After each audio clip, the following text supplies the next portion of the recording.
Hi, my name is Masoud Shojai. Hello, my name is Allahyar Sayyadmanesh. My name is Saman Ghoddos. Hello everyone, my name is Saeid Ezatolahi Ali. My name is Yasaman Farmani. My name is Ali Gholizadeh and you are listening to GOL BEZAN podcast. My name is Yunus Delphi. You are listening to the GOL BEZAN podcast. This is Navid Nasri. My name is Mehdi Khani. Sean Sabet Kar. Hi, this is Kat. Hi, my name is Vida Raya Parvar. My name is Kimia Raya Parvar. Dr. Craig Duncan, and you're listening to GOL BEZAN podcast. Hey, this is Arash Markazi from ESPN. Hello, this is international football commentator Derek Ray from ESPN and EA Sports. You are listening to GOL BEZAN podcast. What is up, everybody? It's your favorite former U.S. men's national team player, Jimmy Conrad, and you're listening to the soothing sounds of GOL BEZAN. You're listening to GOL BEZAN podcast. You are listening to GOL BEZAN podcast. And I hope you continue listening to their amazing podcast. Your one-stop shop for all your Iranian soccer news. Welcome back to another episode of GOL BEZAN. I'm so happy to be back. It's been a while since we recorded, so I'm really glad to be joined by Sina, Daniel, and Arya.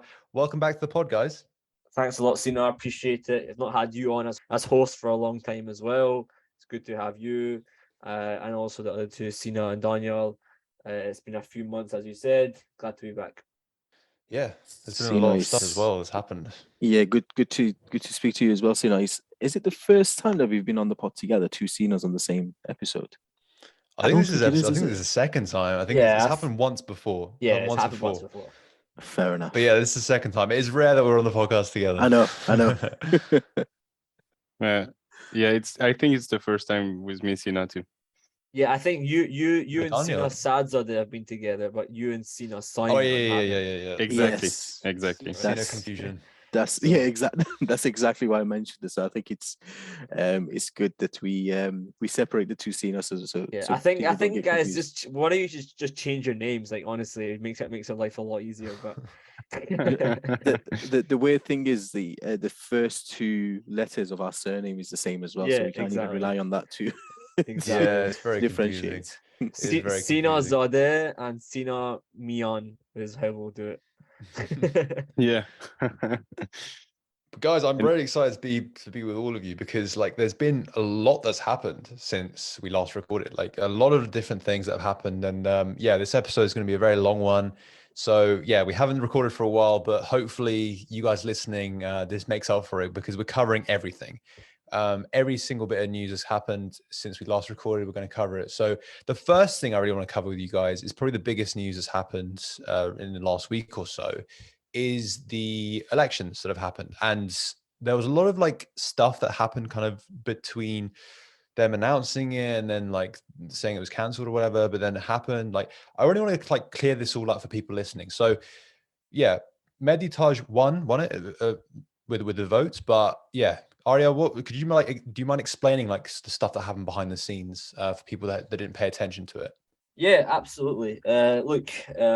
The votes, as I said, they went in favour of Mehdi Taj. He got 51 of the votes, which made him win it. Obviously, he got more as the election went on, but the 51 was that number that made him win. It was a clear kind of a landslide voting that got him that presidential job. As you said, it was obviously supposed to happen on Tuesday, and then it got cancelled the night before. An absolute mess, has to be said. It's an absolute mess, and there's no doubt in my mind anyway that the two people that tried to really behind this kind of cancellation, if you will, were the two guys, Mirshad Majedi, who was obviously the acting president up till now, and the General Secretary Hassan Karmanifar, who both of them just you can tell that they had a lot of, first of all, you can tell they didn't really want to let go of their jobs, which is fine. Of course, a lot of people want to keep, but they went about it in a really kind of unfair and bad manner, trying to, even to the point of trying to get Taj to come on TV, and they were trying to circle around him, and even Taj didn't even accept the invitation from Football Bartar to come on their show and do a debate, because they knew that they were going to try and grill him and all that. So it got to the point where they tried to kind of last minute stop the elections from happening. They gave really rubbish reasons as well on the on the IFF website, just really like a lot of gibberish, a lot of codes and articles and all these things that doesn't make a lot of sense, doesn't really give you any kind of value or information as to who or what and actually what the issues were. And in the end, it happened. Sorry, Ari, to interrupt you. Did they stop it, or did FIFA step in and stop it? I think they were. I mean, they were alluding to. I can bring up the notes just now. I mean, they were alluding to the fact that there were issues with, as you said, rules not being met. So it says here, attention to code of ethics of FIFA weren't paid attention to, failure to comply with Article 7 of the Constitution of the Federation. I mean, what does that even mean? Like, it's a bunch of gibberish, honestly. And then it says here, illegal activity of some members of the election committee. I mean, if there's illegal activity, there should be a complete cancellation. It shouldn't be able to even get done. And then 8 hours later, it did actually happen. So I don't see how they can go from saying that 8 hours before the election to then it actually happening. It doesn't make any sense. I'd like to hear what you guys have to say as well, because I'm a little bit baffled. Yeah, like what do you make of it, Sina? I think it's look, Arya's right. If there is something illegal going on, then technically on the face of it all, it should be stopped. But at the same time, when you have someone like Mehdi Taj, who is incredibly influential in Iranian football, has been there as long as I can remember. I mean, I remember growing up and watching the Iranian Pro League, and at the time he was involved with Sepan. I think he was the chairman of the club. So he's been in and around Iranian football for an incredibly long time, and he knows exactly what makes those around him tick. Now, I think at least to my mind, there's never been an occasion where someone has been in charge of the federation, has left and has come back to become president again, and it for me, that goes to show how much influence he has. And I think in that sort of scenario, automatically you would assume there's been a lot of lobbying going on, which I think that's where the illegal stuff could potentially come into it. But as far as we know, those are all rumors.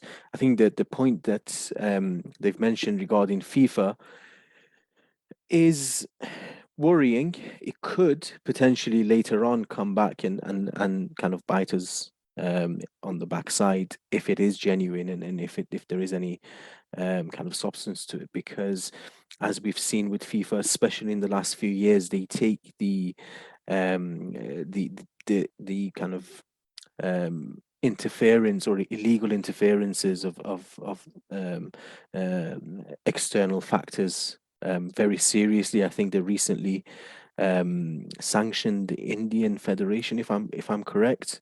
Prior to that, Pakistan as well, and I think there was one with India a couple of weeks ago. But Pakistan, you're right. I think it's been within the last 12 months. Prior to that, Kuwait was banned from any footballing activities for I think 2 or 3 years. So it's a serious matter. But as far as saying whether we are in danger or not, honestly, I'm not so sure. But it's been obvious for the last few weeks at least that he is coming back, and I think it looked like the elections were just a formality, really. But Daniel, do you not think they've these two, Majedi and Karim Ansarifard, have made themselves look very foolish within the last 8 hours of the election happening?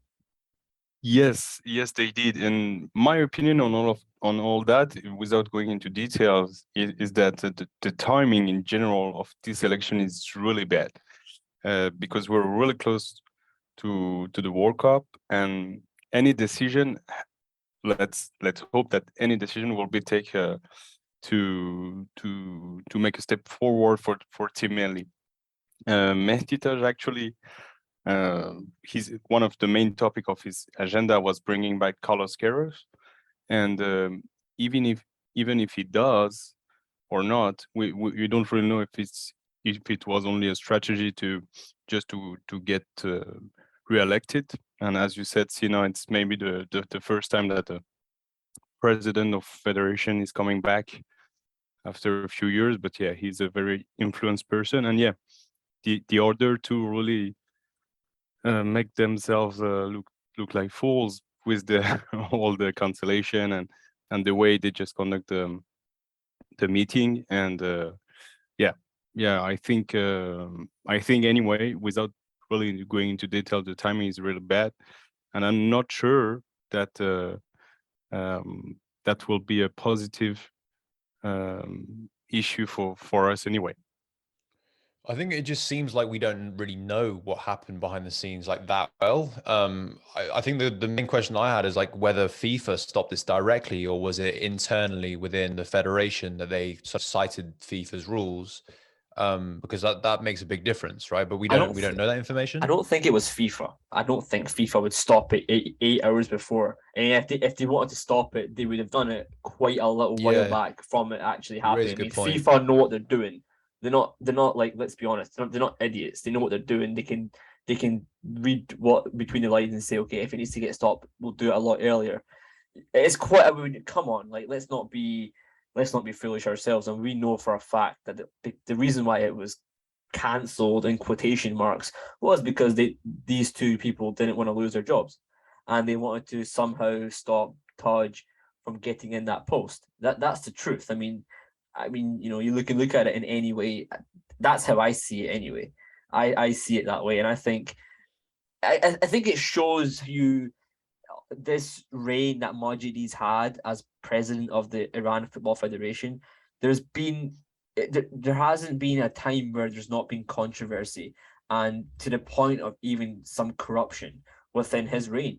And I think you need to identify, how many times have we had Football Federation presidents that have come in and they've had so many issues within such a short period of time. It doesn't happen. I mean, it happens over a longer period, sure, but not this short of a time. And I'm really like to the point. And I think also like Majedi, of course, he tries to play off this kind of persona that like, I'm an ex-footballer and, I'm on the footballer side and, I take that kind of side of things. And look, I see right through that. Honestly, personally, I see right through that. I get it. He wants to act like he's on the footballer's side, but you need to do your job. Like you've got a big job to do.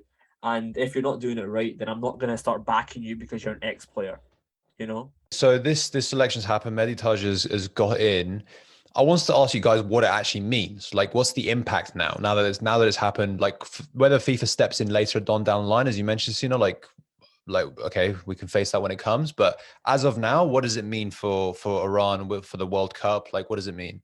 Going back to one of the things that the guys, actually, I think it was yourself who asked the question as to whether or not FIFA was were the ones who may have wanted to cancel the election. I don't think FIFA I generally don't think they have the authority to cancel the elections. I think what they usually do is that if they think there is suspicious activity happening, they usually send a warning, and that happened to Iran a few years back. I can't exactly remember when, but I know it was within the last decade. If the federation still decides to go ahead, then they essentially end up being suspended, which is what's happened to Kuwait. Now, in terms of the implications, I can only speak for myself and say, look, I only know the implication that it's going to have on the national team because of everything that we've been hearing in terms of Carlos Queiroz coming back. But also, when I think it's because of my own frustrations at the time, I feel like I also have to make the point that Mehdi Taj, when he was in charge, when he was initially the president of the FA, was one of the main factors behind bringing Mark Wilmots and the criminal case that I think it was with Mark Wilmots coming in and under the incredibly huge contract that he was on. It was Mehdi Taj who sanctioned it alongside the sports ministry at the time.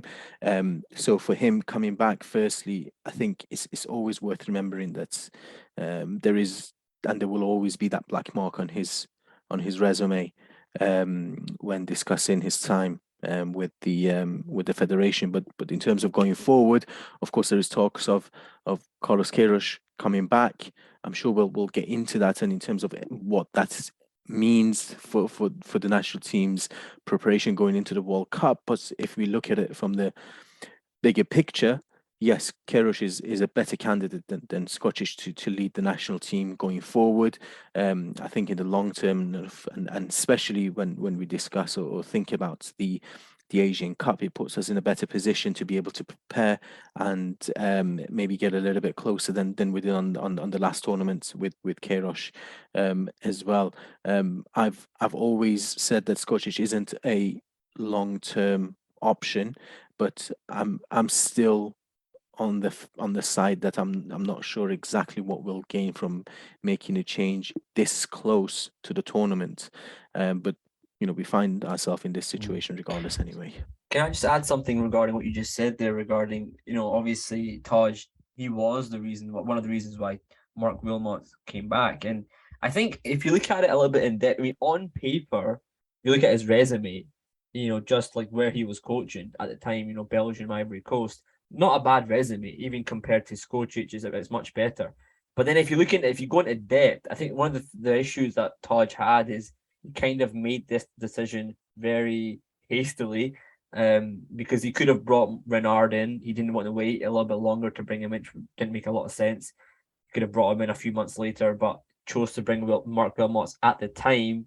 And he didn't look into his kind of CV to say, although he was at Belgium, although he was at Ivory Coast, how did he actually get on at these countries? Not very well either.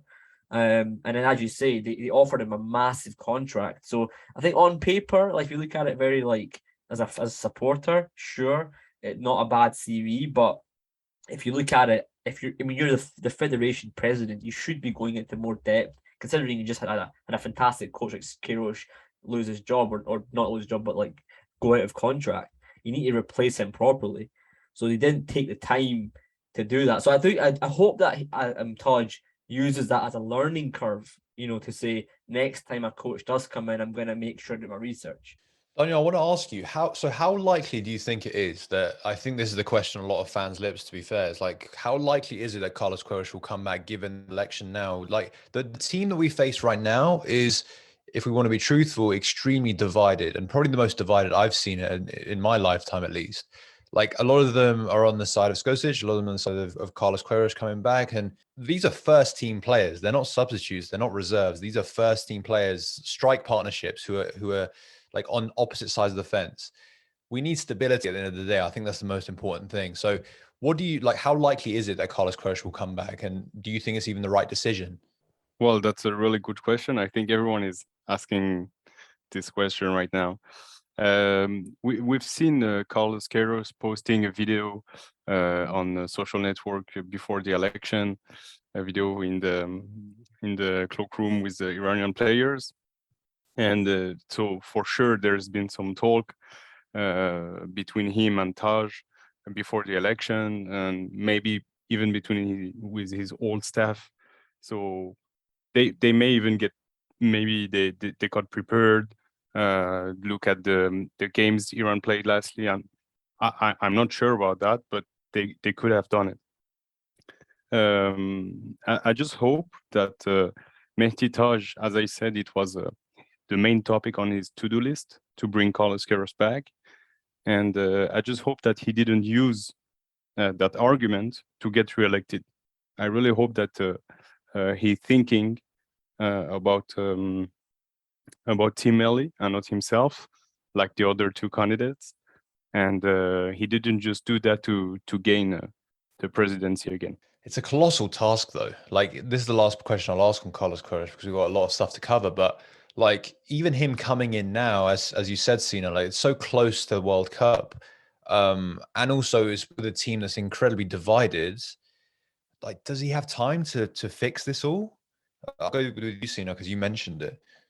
Well, generally, when we all watch football, we see different managers at different clubs, and whether we like it or not, we label them. We have managers who are great at making tactical decisions in the game.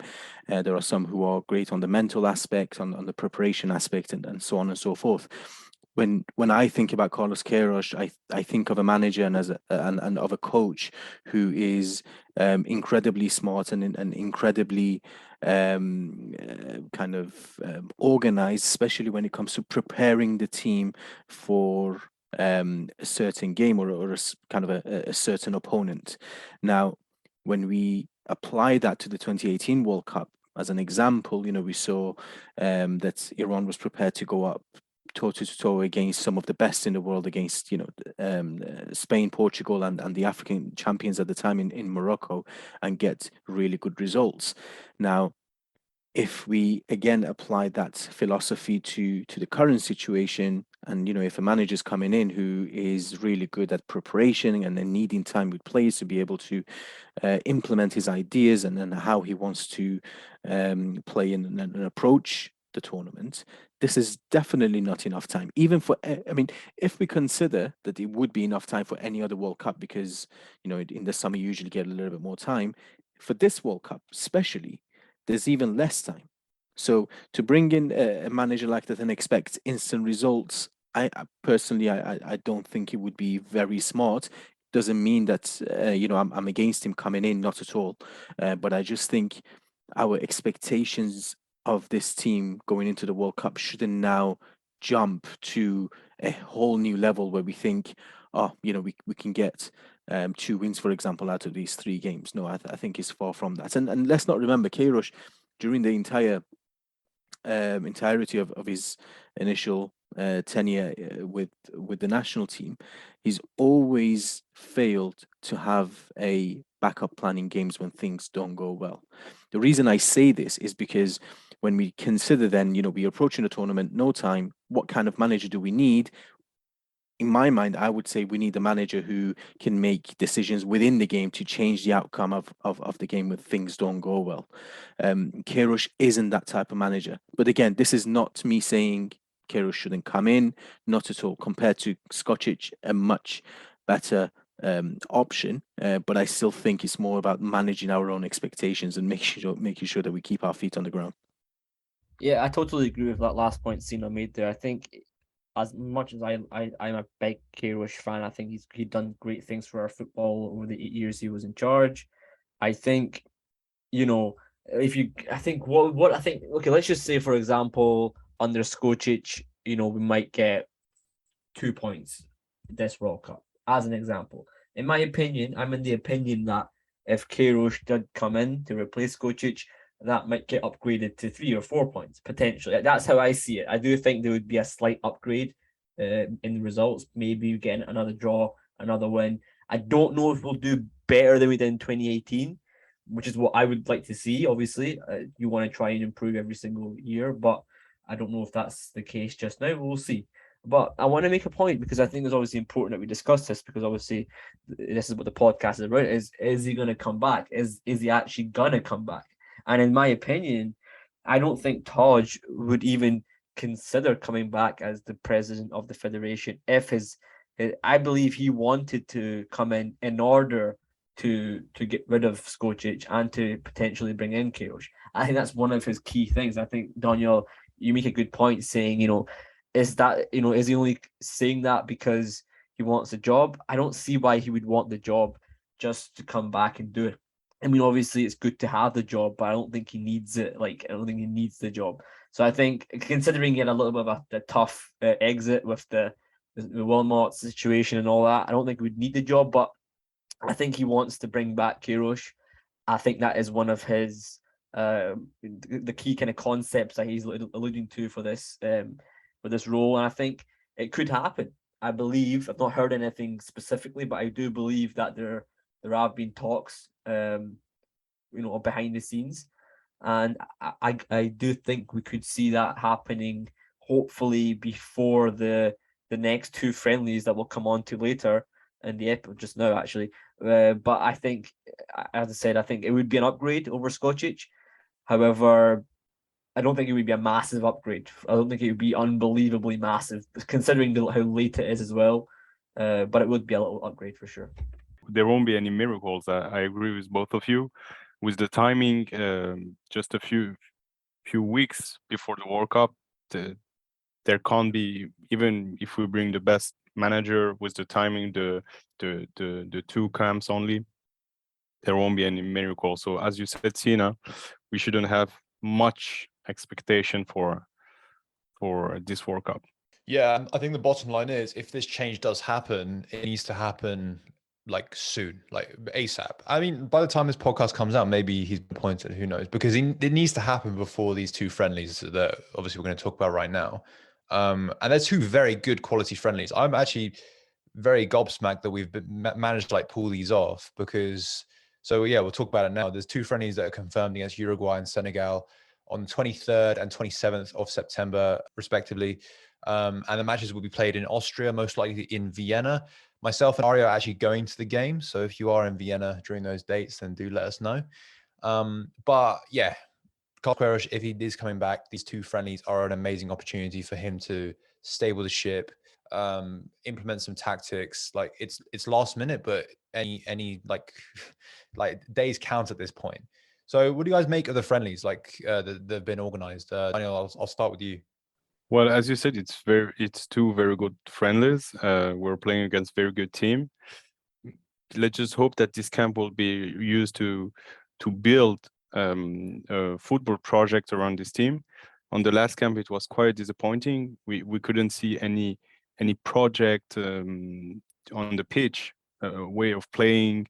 It was a bit confusing, and actually it's sad because our players know each other very well for a long time now. With coaches, there's been a lot of players called up, so maybe the chemistry was lacking. But anyway, there is some of them that know each other for a long time, and still it's hard to define an identity out of this team. For example, if you take Spain, you take France, you take Switzerland, you take South Korea, Australia, they have an identity, but I can't define it. So let's hope that we'll use this camp to build a football project. Actually, under Carlos Queiroz, we had one. People like it or not, but we had one. We had a clear project, and we knew how we were play football on the pitch. Player knew what to do. They all knew exactly what was asked for them, and that is essential, especially at this level. What's important to note as well, this is the first game since all those players posted on Instagram, both on taking like both sides. So like you mentioned chemistry, and I think that'll be a very important thing to sort of like, I don't know, either fix or look out for in these two friendlies. So I don't know, Sina, what do you think, like what should we expect out of these games? It all depends on who the manager is, doesn't it? I think even more. I mean, I'll kind of come into the quality of the opponents that we are playing, but I think for me a more concerning matter is the actual squad, because it's the last kind of squad that we'll get to see before the World Cup in terms of having time together to prepare. Hopefully, Queiroz or at least the managerial situation will be sorted one way or another. If it is Queiroz, and hopefully he'll be coming in by then, and he can invite his own players that he wants to work with. And in terms of the opponents that we're playing, this is a quality that we've been dying to see how a team's playing against, for such a long time. Correct me if I'm wrong, but when I think of previous kind of friendlies, top quality friendlies that we had, the only ones that I can think of prior to this are Sweden and Chile, which was back in 2015, if I'm correct. I can't remember us playing anyone of this quality in the last 5 or 6 years. So great for the players, great for the team if we can get in a manager and implement the ideas that he wants in terms of approaching the World Cup, then even better. For me, the result isn't even important. We could end up getting absolutely battered by Uruguay. I'm not so concerned about the results. It's mostly finding out how we are going to approach the tournament, how we are going to play. I look back to 2018, and for example, we played against Turkey, which was a shambolic game in terms of the results, but it was good because we got an idea of how Iran were going to play in the World Cup, the personnel and so on. And I think that's how this camp and these two games should be treated too. Yeah, I totally agree. Look, I think this is a good opportunity for us. again, I come back to Karim Ansarifard, our good friend, who kept trying to say that we're going to play against Brazil or Argentina. And then even said we're going to play Uruguay in June. We're eventually going to play Uruguay. We're going to play them in Austria, which is good that we're playing them in Europe. There will be a lot of Iranians in obviously in Vienna that will come out to that game. I think other Sina as well, Sina Saemian will come as well, hopefully. And maybe even Daniel, he might be there as well. So it was going to be a lot of us going. So I'm looking forward to it. And I'm looking forward to it as well if Queiroz, for example, does come back. I'm looking forward to seeing how we get on against tough opponents. Senegal are a very strong team. Senegal are a very strong team, and we saw how they did against Egypt under Carlos Queiroz.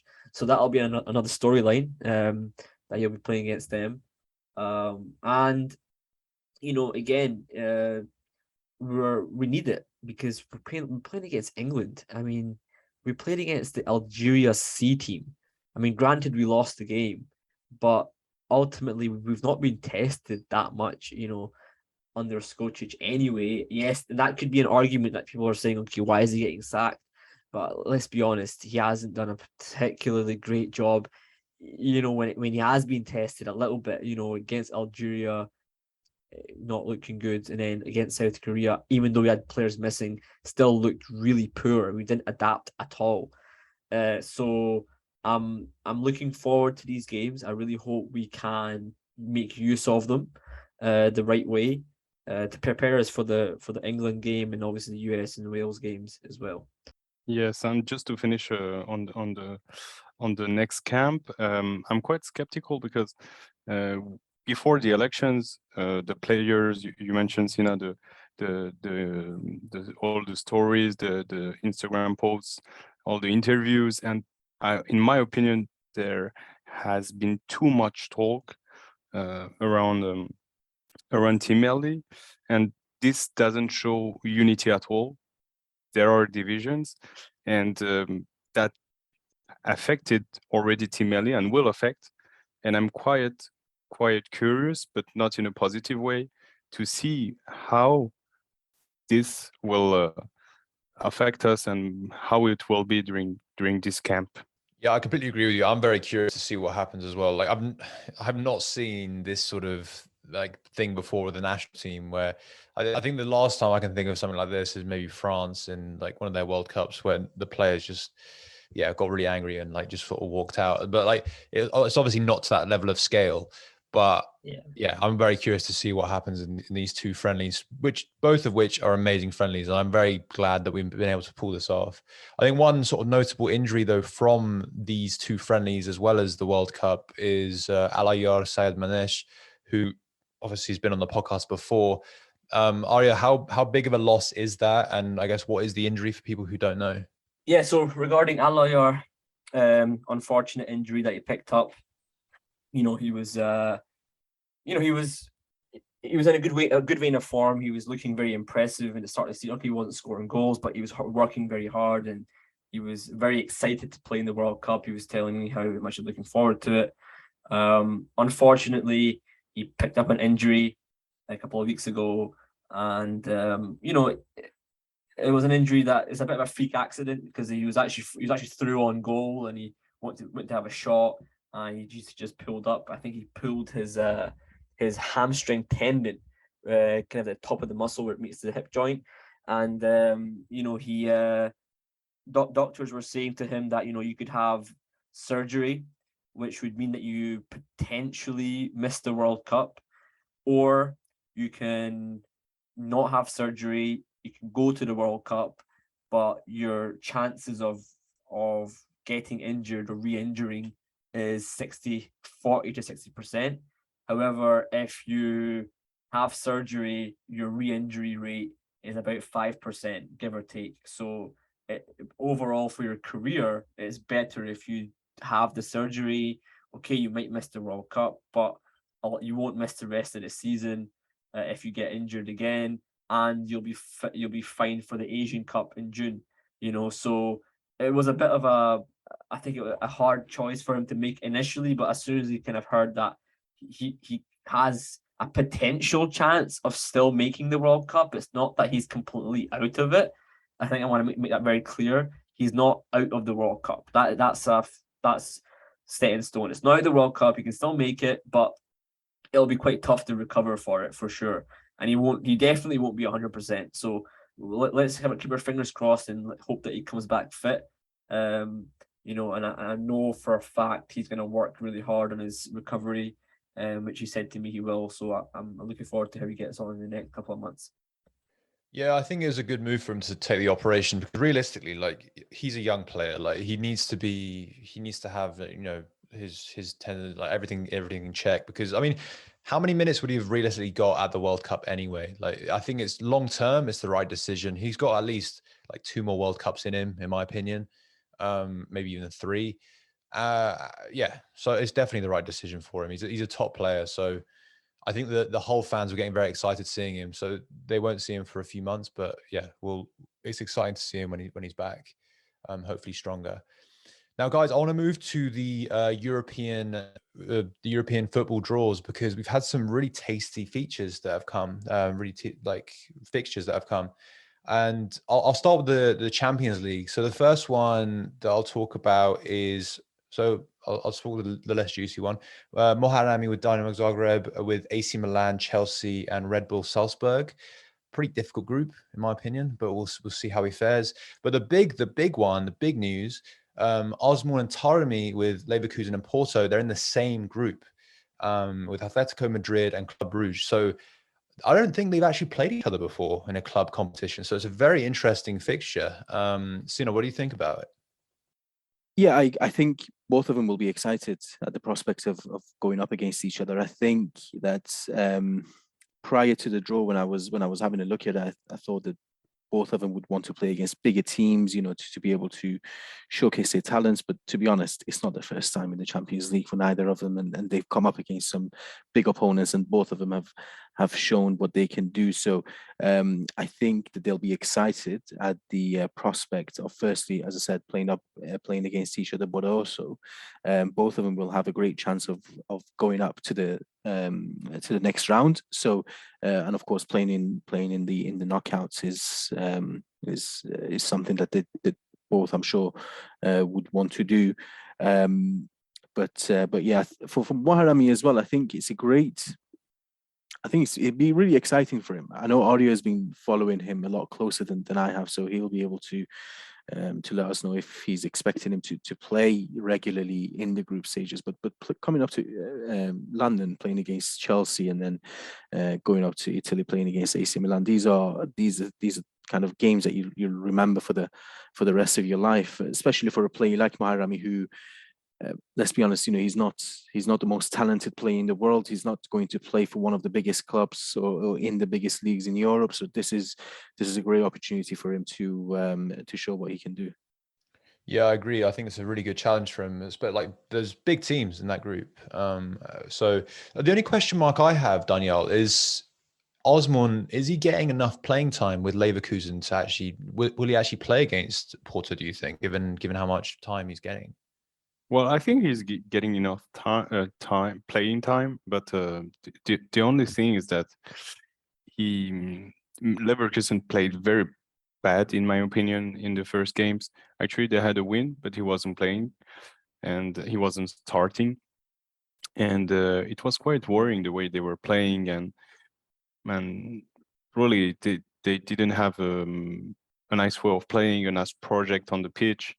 It was quite disturbing because they have quality players for like Diaby, Azmoun, Sheikh, and etc. And they weren't playing well. So I was asking for myself, like, if it continues like that, maybe the coach could be sacked.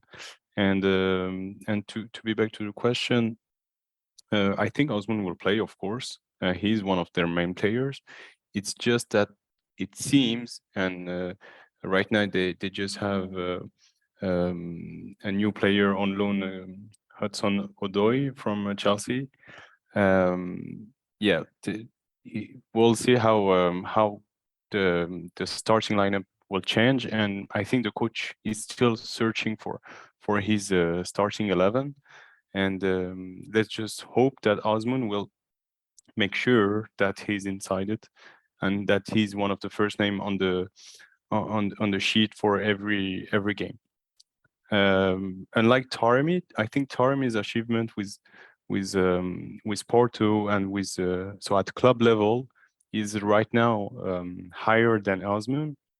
He's shown regularity for Porto. Porto is one of the main clubs in Europe. He's been playing well in UCL, and actually now it's the time for Azmoun to show that he can be that regular, and that he can play very good at this level. Completely agree with you. Do we know when this fixture is going to be? Have they released the fixture list yet? Yeah, they have. I think they're playing next week actually. Playing next week. Yeah, it's starting next week. Yeah. No, I want to make a couple of points. First of all, Moharrami looked great. Yeah, as Sion said, great chance for him to show himself against big teams like AC Milan and Chelsea. I think obviously he's not played a lot of the qualification rounds he played one game against Shkupi, Albanian team earlier on in qualification. He actually got an assist in that game for their captain Ademi, but he hasn't played any of the other qualification games, but he has been starting quite regularly in the Croatian league. He's started 5 of the 7 games that they've had this season, and also had 1 off the bench. So he's played 6 games out of the 7, which is really good for Moharrami, because obviously I think one of the key things for him is game time. If he can get regular game time, he is quite an impressive player. At times he looks quite good, especially going forward. I think he's had a couple of assists already this season, one in the league as well. He looks good sometimes, in games where he's starting regularly. When he misses games for a long period of time, he starts to bring up these errors in his game that can cause just real issues for this whole team, especially defensively speaking.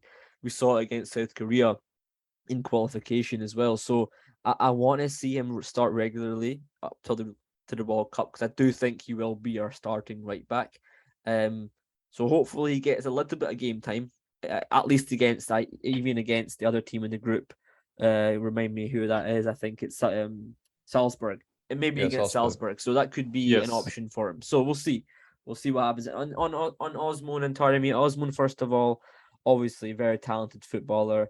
I'm not so sure about his mentality sometimes. I feel like he's got a little bit too many things off the pitch going on. I don't really agree with a lot of things he does, but great player, no doubt about it. The coach seems to be playing him like in a number 10 kind of role at Leverkusen just now, behind Patrick Schick, who obviously is their number 9 and is the one that's, the prolific goal scorer for that team. So he is playing in behind him. I don't think long term that's where Azmoun wants to be playing. And I do think obviously he started quite well, but I do think over a period of time his performances may drop because he's playing out of position. It's not his natural position. Obviously, when you just join a team, you had that kind of, you're on a high. You really want to impress, but over time, you do want to play in your natural role. I think over a bit more longer as the season goes on, I hope that he does play maybe as a joint forward pairing or on his own. I do think that he can do that joint partnership. You saw it with Zuba at Zenit, or even with Taremi in the national team.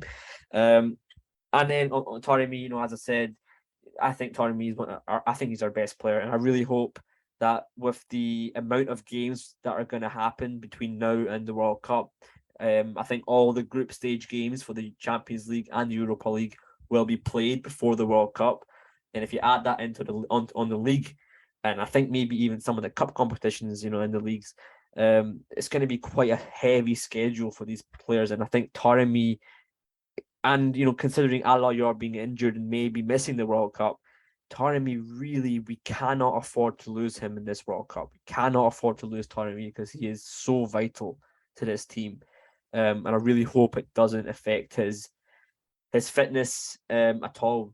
Touch wood, really, touch wood, because he's a very vital player for this team. I think the good thing is we do have other strikers like Shahab Zahidi, like Ali Alipour, who are obviously playing in Europe. It's a shame that the guys like Mohebi, and also Qaidi didn't really make careers outside of Iran for themselves, going back to Iran just now, but we do have other options, so it is good from that perspective. Obviously, Karim Ansarifard going to Omonia in Cyprus now as well, but overall we do have good options, but Taremi is a very, very important player. Yeah, he's playing in his prime right now as well. Like he's insane the way that he's playing. Let's move on to the Europa League draw. So you got Alireza Jahanbakhsh, who's playing for Feyenoord, and he's against Lazio, Midtjylland, and Sturm Graz. And then you got Karim Ansarifard, who's recently just moved to Omonia in Cyprus, and they're playing against Man U, Real Sociedad, and Sheriff, who famously beat Real Madrid last season in the Champions League. And then you've got Dennis Eckert, the Iranian-German Spanish player. And they're playing against Braga, Malmo, and FC Union. So, yeah, some good Europa League draws as well. Daniel, what do you make of those? Well, to begin with, Alireza, he's not getting much playing time right now. The only thing is that, like Moharrami, it's good for both their teams to have a busy schedule, so the coach will need to change the squad every 3 days, every 4 days, and so they can get playing time. I'm not sure that he will be a starter at in the European games, unless it's not the priority for the team to play the European Cup, and then he could play these games.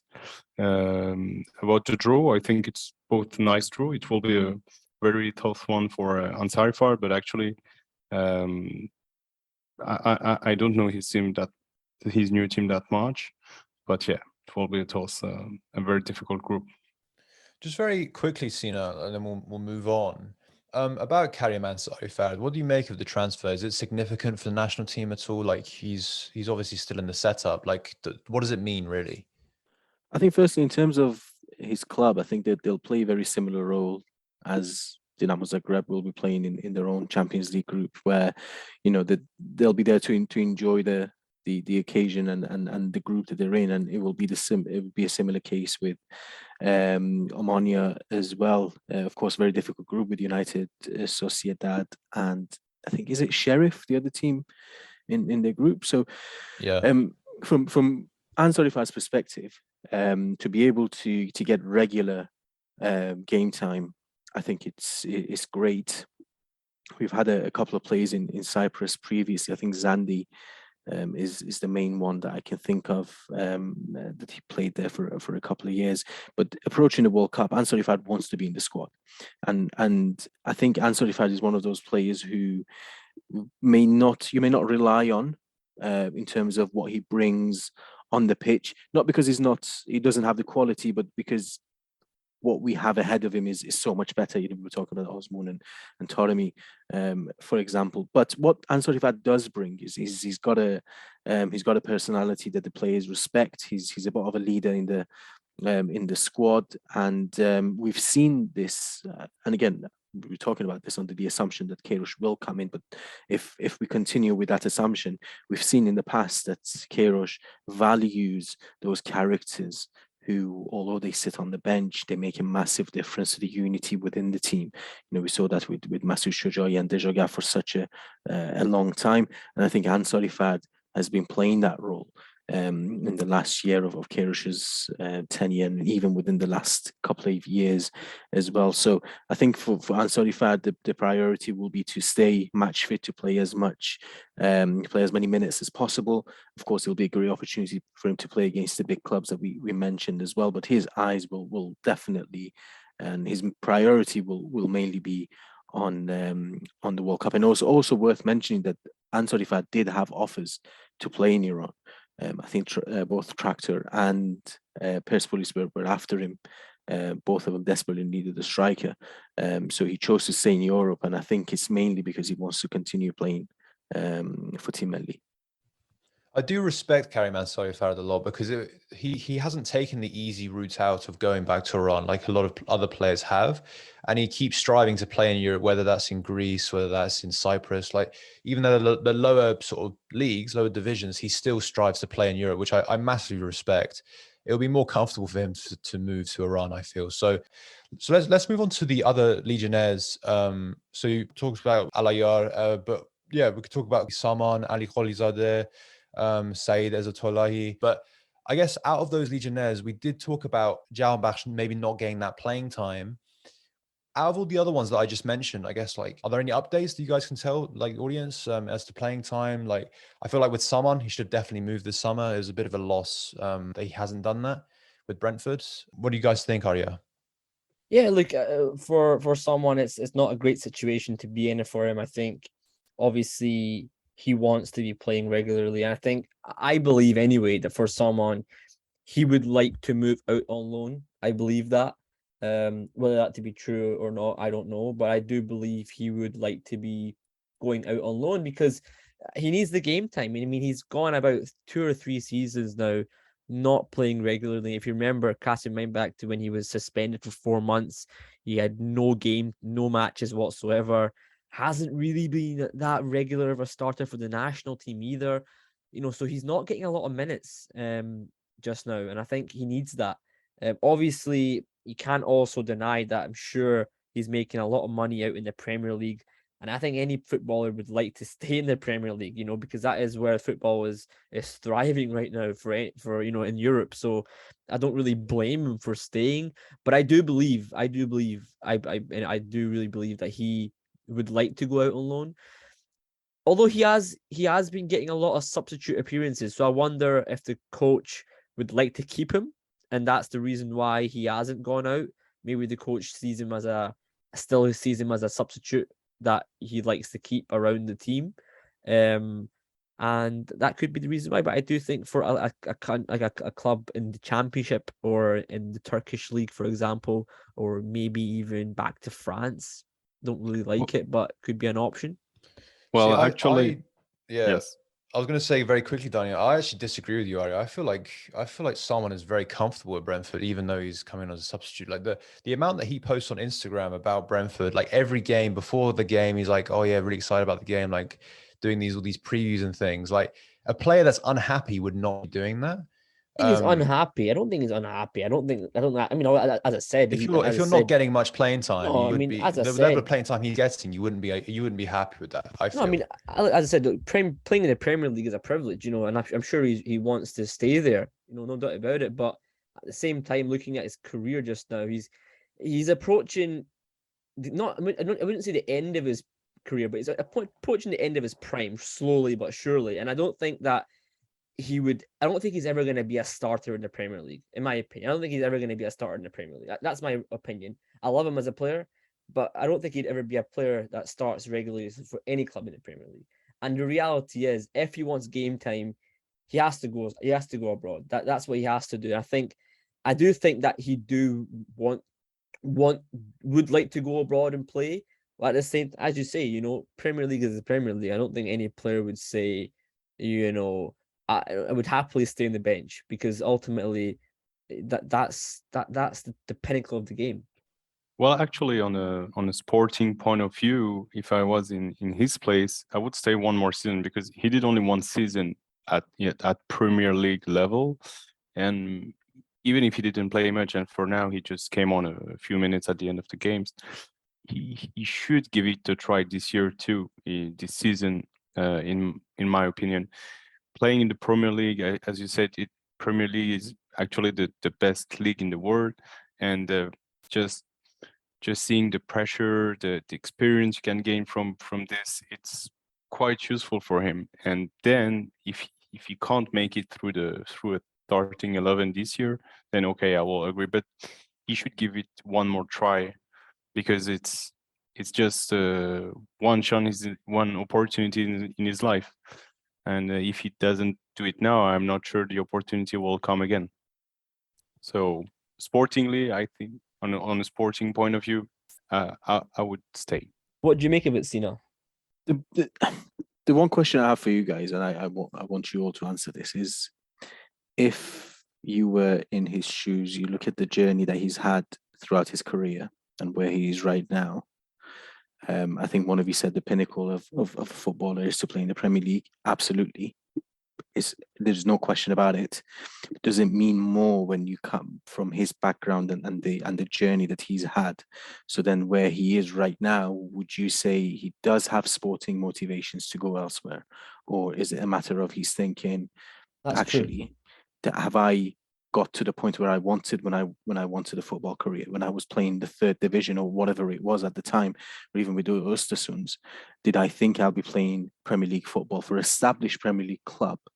And having played in the World Cup, what else is there to achieve? I asked the same question regarding Dejaga after the 2014 World Cup when he moved to the Middle East. He'd already won the Bundesliga, played in the Premier League with Fulham, that got relegated, but he had a great last season when he scored those goals against Everton and Tottenham, I think it was. Had a great showing in the World Cup. He was injury prone. So when people were criticizing him, I was thinking, well, if you were in his shoes, from a sporting perspective, what is the motivation? What else is there to achieve when he looks back at his career? That's true. And I would ask the same thing regarding Ghoddos as well.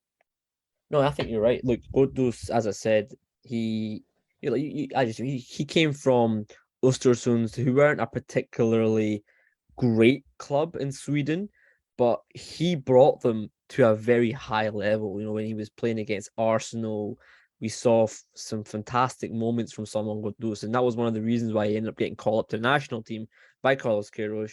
So he made it, and I think there was an issue when he was going to Huesca in Spain, and then he went to Amiens, and all these things happened. It kind of, I wouldn't say stagnated him, but it kind of brought him. It wasn't great for him at the time. I think it made a little bit of a problem, I think, in his development as well. And I think he didn't really think that he would ever go to the Premier League, considering he was playing in the second tier of French football for a period. To then go to the Premier League, it is a massive step, and I don't think you can take it away from him, because he's achieved that, and I think credit to him for doing so. Getting promotion with Brentford was great as well. However, as I said, he is approaching his kind of end of his peak.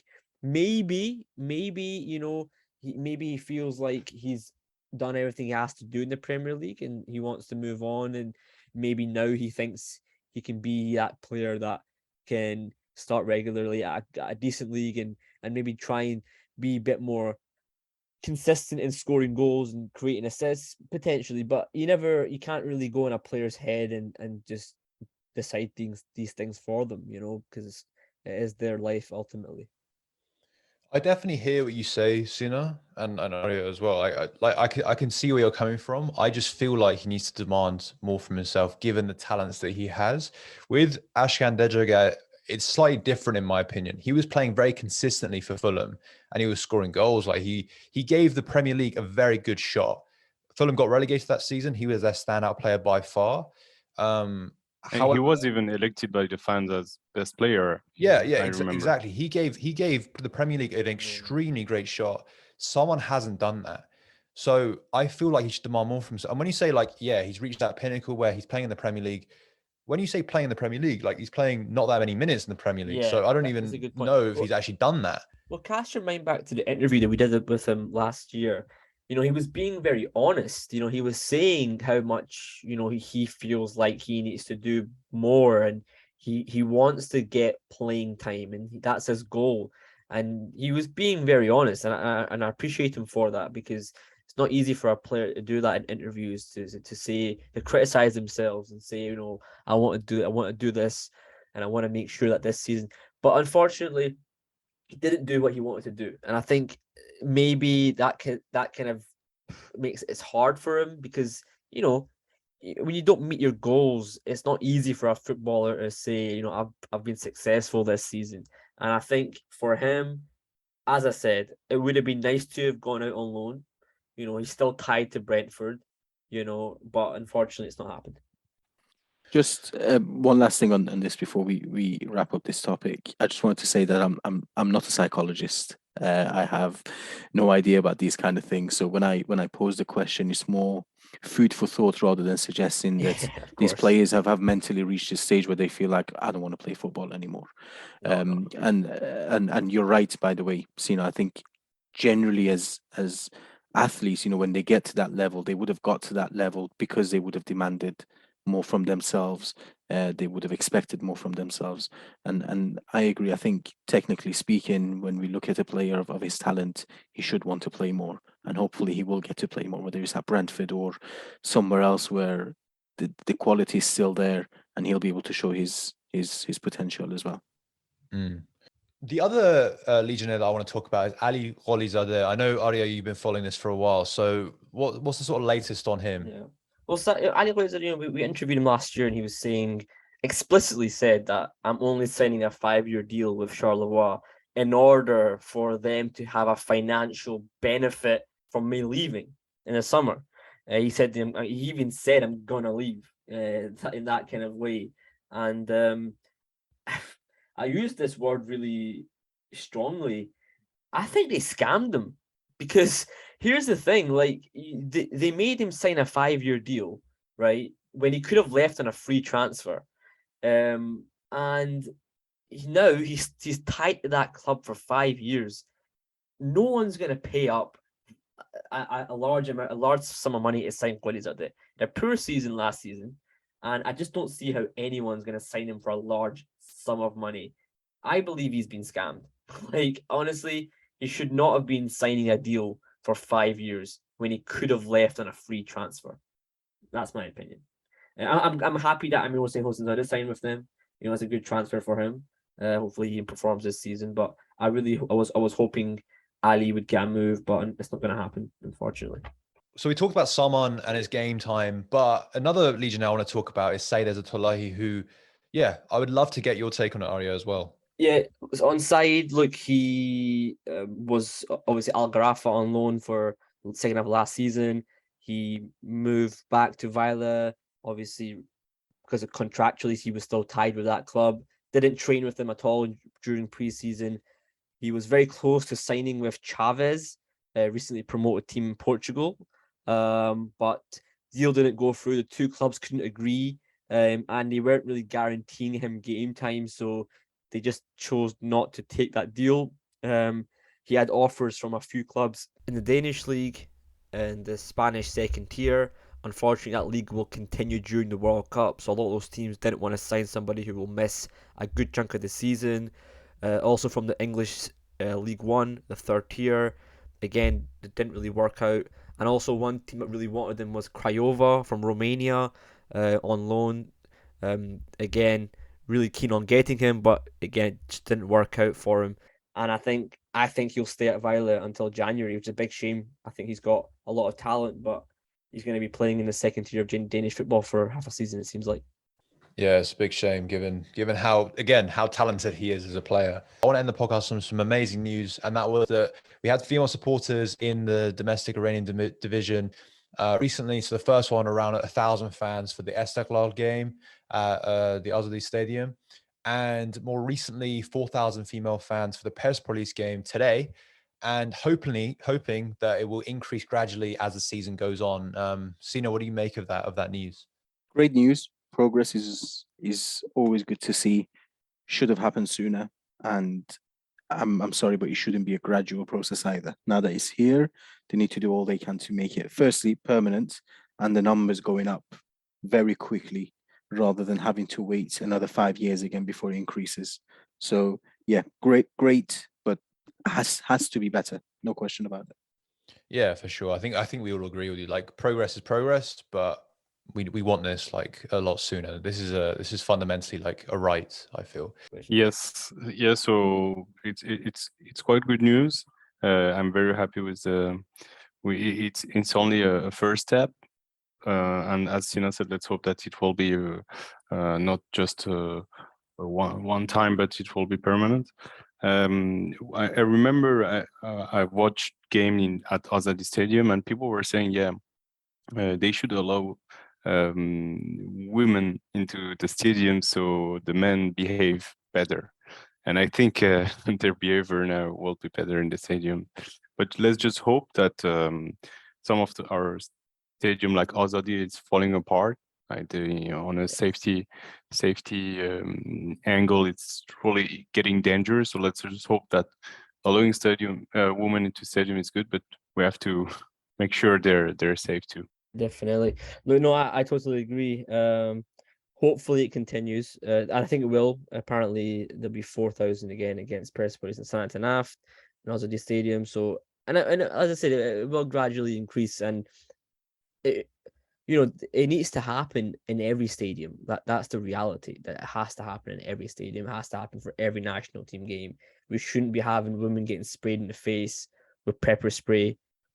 These things just shouldn't be happening, and we're stepping in the right direction slowly but surely, and there's still a long way to go. Yeah, that's me on that. Yeah, I think that's a brilliant way to end the podcast, actually, given the news. So yeah, as for you guys listening, we'll be back soon with a deeper dive into our Legionnaires with journalists from each respective country. And we'll also continue our Twitter spaces. I know you guys love that, so we'll continue doing that. And also, you can support our work on our Patreon. That's patreon.com/Gol Bezan. And of course, follow us on social media and all the podcast platforms. Thank you so much for listening. And thank you, Sina, Arya, and Daniel for joining me. Thanks, guys. We'll catch you in the next episode. Thank you very much. Thank you, guys.